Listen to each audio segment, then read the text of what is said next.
નમસ્કાર, આપ જોઈ રહ્યા છો સ્પાર્ક ટુડે ન્યૂઝ। સ્વાતંત્ર્ય પર્વની દેશભરમાં ઉત્સાહભેર ઉજવણી કરવામાં આવી છે, ત્યારે અનેક શહેરોમાં અને નગરોમાં પણ તિરંગા યાત્રા સાથે સ્વતંત્ર પર્વની ઉજવણી કરવામાં આવે છે।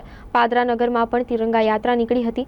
પાદરા હાઈસ્કૂલથી તિરંગા યાત્રા નીકળી હતી। તિરંગા યાત્રાનું પ્રસ્થાન પાદરાના ધારાસભ્ય ચૈતન્યસિંહ ઝાલા દ્વારા કરવામાં આવ્યું હતું। તિરંગા યાત્રામાં પાદરા પોલીસ મથકના પદાધિકારીઓ તેમજ જવાનો સહિત નગરપાલિકાના સદસ્યો તથા ચીફ ઓફિસર તેમજ પાદરા મામલતદાર સહિત વિવિધ શૈક્ષણિક સંસ્થાઓના વિદ્યાર્થીઓ તિરંગા યાત્રામાં જોડાયા હતા। તિરંગા યાત્રા પાદરા નગરના વિવિધ માર્ગો પર નીકળી હતી। પાદરા નગર ભાજપના વિવિધ સંગઠનના કાર્યકરો તેમજ હોદ્દેદારો પણ યાત્રામાં જોડાયા હતા। સાથે પાદરાના નાગરિકો પણ તિરંગા યાત્રામાં જોડાયા હતા।